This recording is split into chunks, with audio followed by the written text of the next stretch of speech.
मालिक उस तेरी काफी जवानी जोश में ये आई गरीब हुई। भिखारी 2 दिनों से भूखा है। अरे क्या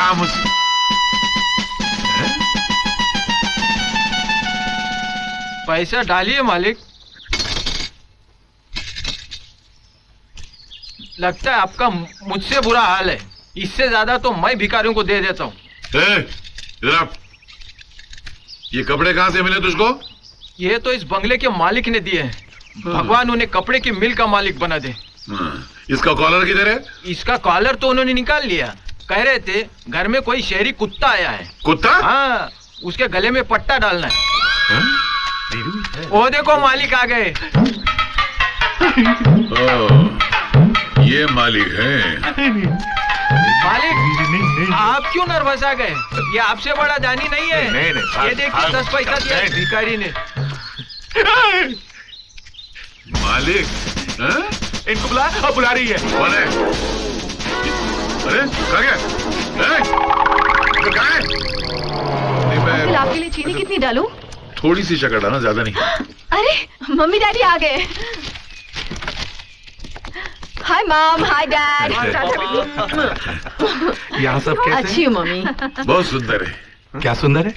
नहीं, ये गांव बहुत सुंदर है। यहाँ के आइए लोग ना बहुत डैडी। सुंदर हैं। चलिए ना अंकल। हीरा जी सामान लेकर आओ। जी अच्छा। चलिए आइए। बहुत अच्छी जगह है ना? जी बेटी, तुम उन्हें सामान उठाने को क्यों कह रही हो? उन्हें? हाँ। ये तो नौकर है यहाँ का। नौकर? हाँ। उनकी शक्ल तो ठाकुर साहब से मिलती है। बेटे, तुम ठाकुर भानु प्रताप के बेटे हो ना? जी।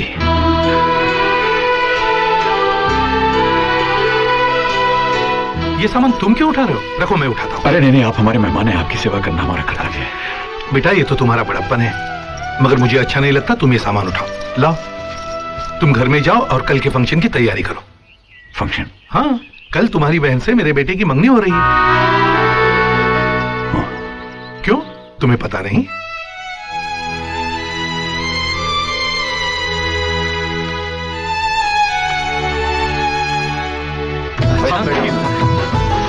ये हमारी बड़ी ये छोटी। जी।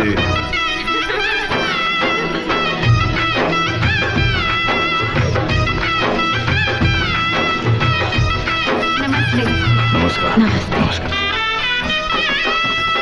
बस बेटी, जीते रहो, जीते रहो।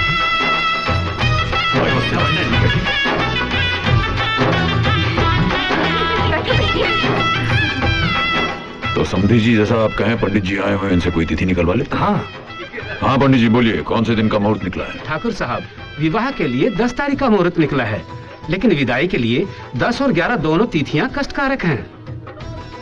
ठीक है, तो विदाई फिर 12 तारीख की कर लेते। ठीक है, बहुत बेहतर।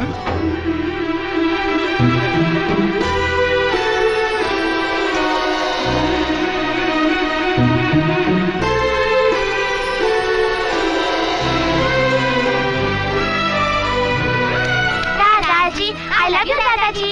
अली अजो सुनो, हीरा जी कहाँ है? पता नहीं, छोटे काका दादाजी के सामने नहीं आते। क्यों? हाँ? दादाजी को छोटे काका पसंद नहीं।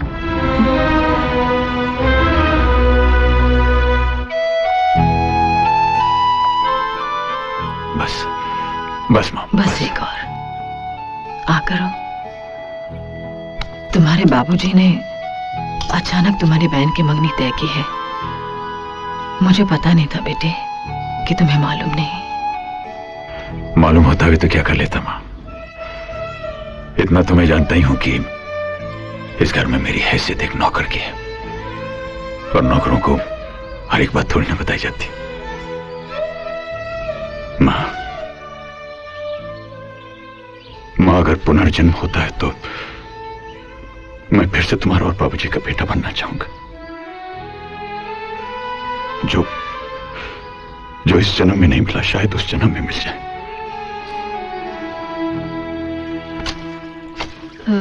मिंद्रा भैया, क्या है? फिर से कपड़े आयरनिंग करवाने हैं क्या? मैं आपसे मिस्टर हीरा के बारे में कुछ जानना चाहती हूँ।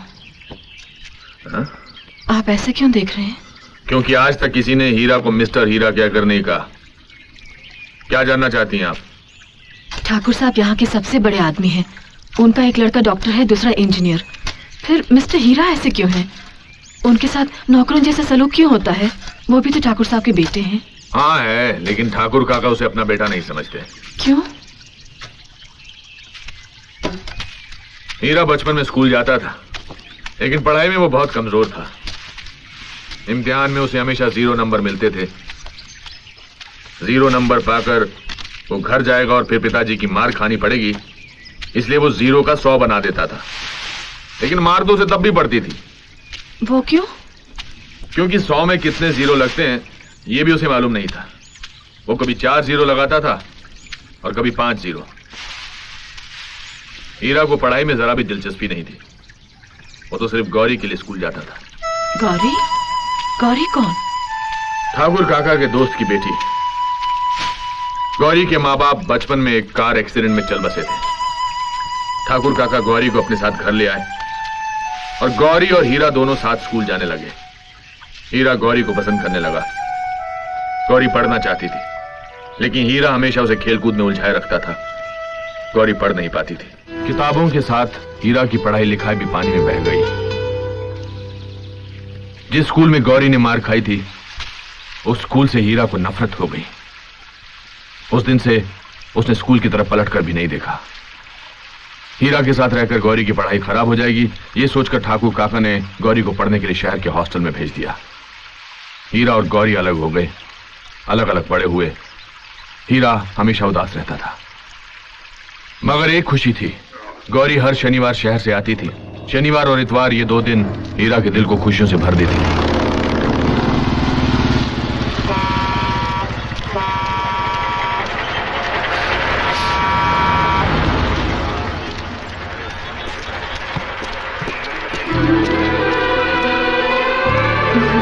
गौरी, हाय। लाओ। नहीं, कोई बात नहीं है। नहीं दो ना। कैसे हो? ठीक हूँ, हल्का सा बुखार लग रहा है। अरे तो चलो डॉक्टर को नहीं नहीं, कोई जरूरत नहीं है।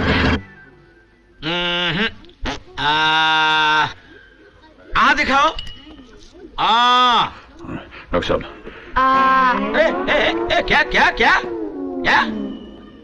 यहाँ है। वहाँ क्या दिखाने को बोल रहे हो? अच्छा, तुम क्या समझते हो? बिना आ जाने ही मैं डॉक्टर बन गया हूँ। अरे हम एमबीबीएस है, एमबीबीएस। उसे मुंह खोलने के लिए कहा।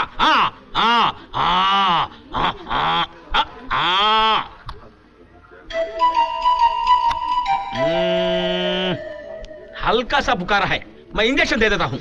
अरे नहीं डॉक्टर साहब, देखिए इंजेक्शन मत दीजिएगा, गोलियां दे दीजिए। इंजेक्शन देने से बहुत दर्द होगा। अरे छोटा सा इंजेक्शन है, दर्द नहीं होगा। आजकल बच्चे ले लेते हैं। साहब प्लीज मेरी बात सुनिए। देखिए इंजेक्शन मत दीजिए, इससे बहुत दर्द होगा। Okay, you give injection, you give tablets, you give medicine. आई गो।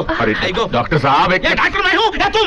नहीं डॉक्टर साहब तो आप ही हैं, लेकिन ऐसा करते हैं आप मुझे इंजेक्शन दे दीजिए, मैं देखता हूँ मुझे दर्द होता है। ऐसा करिए। मैडम, आज तुम तो गेट आउट।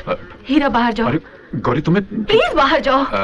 चलो जाओ ऐसे, जाओ जाओ ऐसे। हाँ, जा रहे। गोली देना, गोली। देखा, इंजेक्शन दे दिया उसे। हल्का सा बुखार है, इंजेक्शन दे दिया उसे। अरे कितना दर्द हो रहा होगा। ठीक हो जाएगा। Thanks. जाओ। देखो दर्द हो रहा है ना। तुम गाड़ी में बैठो, मैं भी आता हूँ। तुम कहाँ जा रहे हो? पूछने जा रहा हूँ, फिर कब आना है? चलो जाओ। आजा मित्र। हाँ जो चलो, हो गया। हाँ जी, हाँ बताते हैं। कुछ नहीं, बस एक छोटा सा टेस्ट है। टेस्ट है? हाँ। क्या टेस्ट? ये दिखाने के लिए दिखाने के लिए कि इंजेक्शन देने से कितना दर्द होता है। हाँ बताने बस। और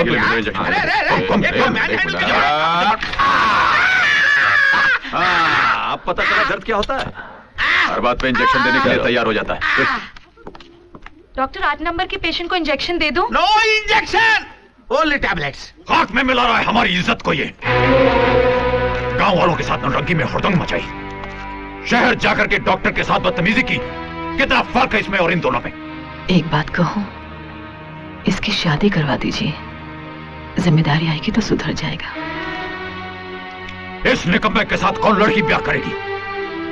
आपको लड़की ढूंढने की जरूरत नहीं, लड़की घर में ही है। हाँ, गौरी। पागल हो गई हो? हमने गौरी को पाला है, इसका यह मतलब नहीं कि उसकी जिंदगी बर्बाद कर दें। गौरी हीरा से प्यार करती है। हाँ बाबूजी, हीरा भैया गौरी को बहुत पसंद करते हैं। आप तो जानते हैं दोनों बचपन से एक दूसरे को चाहते हैं, फिर भी आपको यकीन ना हो तो खुद गौरी से पूछ लीजिए। हमें गौरी से पूछने की कोई जरूरत नहीं है। हम जानते हैं कि वो हमारे फैसले को इनकार नहीं करेगी। अगर वो इस नालायक को चाहती है तो पंडित को बुलाकर मुहूर्त निकलवा दो।